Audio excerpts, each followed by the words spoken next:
Hello friends, எல்லோரும் எப்படி இருக்கீங்க? Welcome to Suvaikumar channel. இன்றைக்கி ஒன்றும் குழம்பு எதுவுமே செய்ய போகிறதில்லங்க. இட்லி மிச்சமாகி போச்சு, நல்லா உதுத்து வச்சுருக்கிறேன். அதை தாளிச்சிடலாம். ஏன்னா இட்லி காலையில் சுட்டது மிச்சமாயிருச்சு. அதனால் நைட்டுக்கு கிச்சடி மாதிரி செஞ்சிடலான்னு இதை செய்ய போகிறோம்.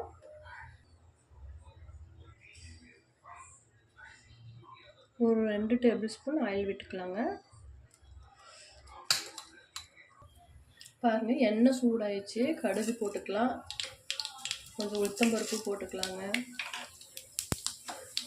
கருவேப்பிலை, வெங்காயம்லாம் கட் பண்ணி வச்சுட்டு அதையும்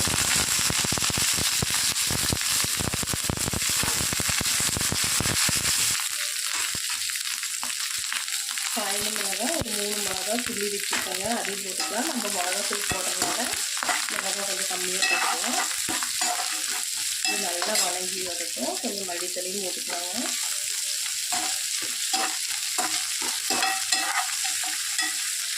வெங்காயம் வதங்கிட்டு கொஞ்சம் உப்பு போட்டுக்கலாம்.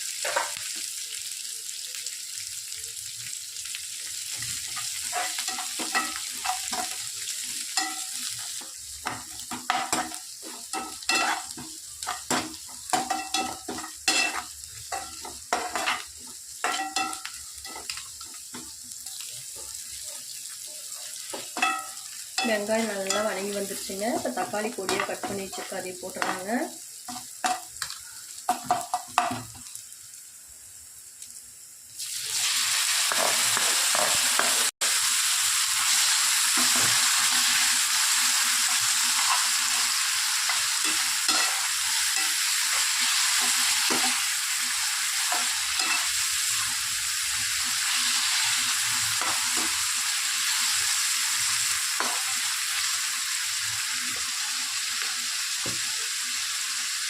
ஒரு 1/4 டீஸ்பூன் மஞ்சள் தூள் போட்டுக்கலாம். இது நல்லா தக்காளி நல்லா குத்தி விடுங்க, நல்லா மடியாட்ட மசாலா.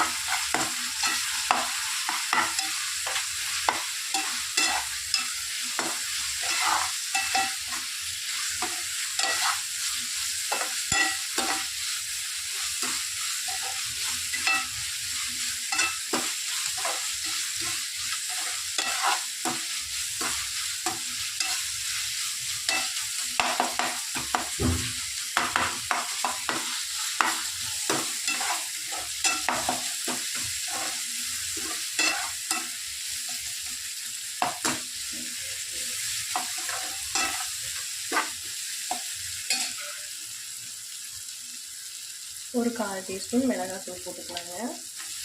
மிளகாத்தூள் போட்டு இட்லி போட்டு மடக்கணும்னா அவ்வளோ டேஸ்ட்டாக இருக்கும்.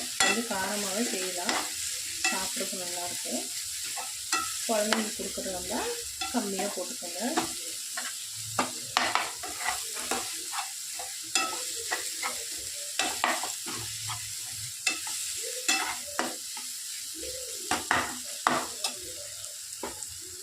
இன்னும் கொஞ்சம் மல்லித்தலை போட்டு இந்த பொடியை உதுத்து வச்சுருக்கோம் பாருங்கள், இட்லியை போட்டுடலாம்.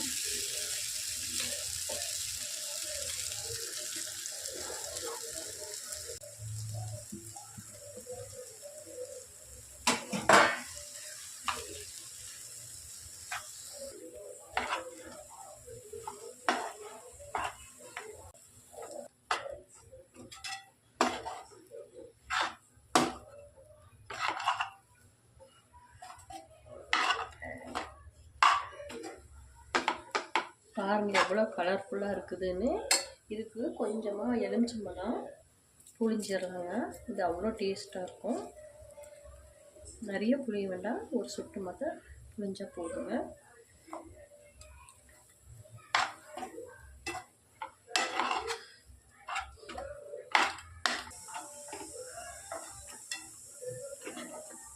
பாருங்கள், சூப்பராக இட்லியை வச்சு ஒரு உப்புமா மாதிரியே செஞ்சிட்டோம். இது அவ்வளோ டேஸ்ட்டாக இருக்கும். வீடியோ பிடிச்சிருந்தா லைக் பண்ணுங்கள், ஷேர் பண்ணுங்கள், சப்ஸ்கிரைப் பண்ணுங்கள். ஓகே, பாய்.